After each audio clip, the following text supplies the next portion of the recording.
E para continuar falando sobre esse assunto, vamos conversar agora com o especialista em Direito Constitucional, Acácio Miranda da Silva Filho. Boa tarde, Acácio. Boa tarde, Marcelo. É um grande prazer falar com você e com os nossos queridos ouvintes.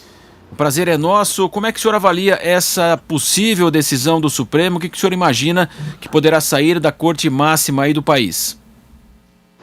É muito provável que o Supremo Tribunal Federal acolha o posicionamento exarado pelo ministro Gilmar Mendes. Até porque, quando nós olhamos a jurisprudência recente do Supremo Tribunal Federal e todas as decisões que foram tomadas desde o começo da pandemia, o Supremo tem ponderado a saúde pública enquanto bem a ser garantido e eventuais direitos ou eventuais bens que estejam em conflito com a saúde pública. E na maioria dos julgamentos, para não falar em todos eles, o Supremo fez prevalecer o combate à pandemia, a manutenção da saúde pública em detrimento aos demais. Diante disso, repito, eu vejo como muito provável o acolhimento do posicionamento do ministro Gilmar Mendes. O senhor acredita que também há o embasamento naquela própria decisão anterior do Supremo, como o senhor reforçou, da autonomia dos prefeitos e também governadores em cada região aqui do Brasil? Exatamente. É importante que todos entendam o seguinte, Marcelo. Aquela decisão, ela não dá autonomia total e irrestrita aos governadores e aos prefeitos. O que aquela decisão diz é: em havendo um conflito entre o posicionamento da União, dos estados ou dos municípios, deve prevalecer aquela posição mais restritiva sob o ponto de vista da saúde pública, seja ela da União, seja ela dos estados ou até dos municípios. E é importante nós entendermos também o seguinte: o Supremo Tribunal Federal, quando da tomada desta decisão, disse que ele estava aderindo a este posicionamento em virtude da excepcionalidade que nós vivemos. Ou seja, o pacto federativo e as competências de cada um dos entes federativos está mantido.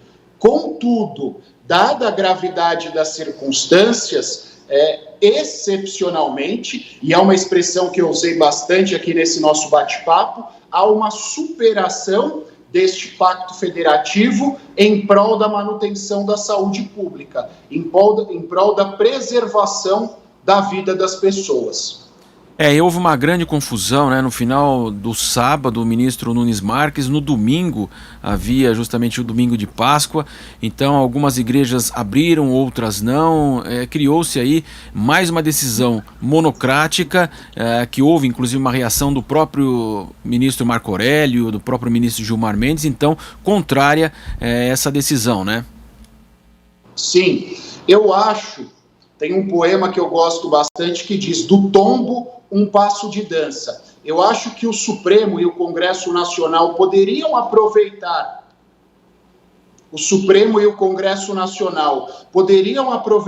toda essa situação e estabelecer limites para a tomada de decisões monocráticas. É óbvio que em determinadas circunstâncias, quando estiverem preenchidos os requisitos necessários para a concessão de uma liminar, ela deve ser tomada por um ministro. Mas não é razoável nós pensarmos nesta guerra de liminares, em liminares bastante conflitantes e, principalmente, num órgão colegiado, composto por 11 ministros, a decisão de um só prevaleça em circunstâncias como essa que nós analisamos. Então, repito, fica a oportunidade para que seja analisada a necessidade do leque de possibilidades de decisões monocráticas ser tão grande e, principalmente, para que o Supremo cada vez mais preze pelas decisões colegiadas e preze pela formação de uma jurisprudência a ponto das pessoas não verem necessidade da propositura de duas ações que tenham quase o mesmo objeto e, mais do que isso, que tenham dois resultados, que tenham duas decisões diferentes. No início agora da sustentação do advogado-geral da União, André Mendonça, ele fez uma comparação, olha, o supermercado fica aberto e a igreja não, né? Quer dizer, ele fez também uma crítica se a pessoa poderia praticar seu esporte e voltar para casa. Me parece aí que é uma interpretação também muito própria do governo também em relação ao isolamento social e o fechamento das atividades, né?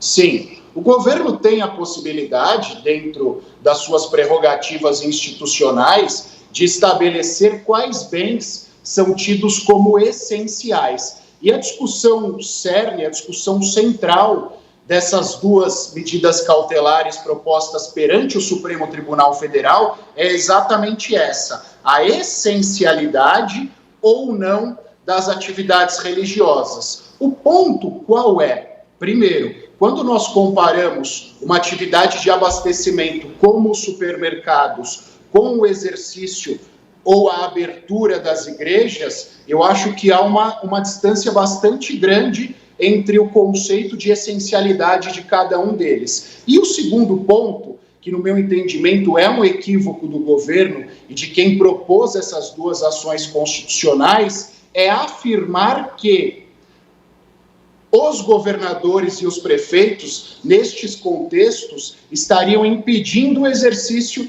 das atividades religiosas, o que não condiz com a nossa Constituição. A nossa Constituição diz que o nosso Estado é laico.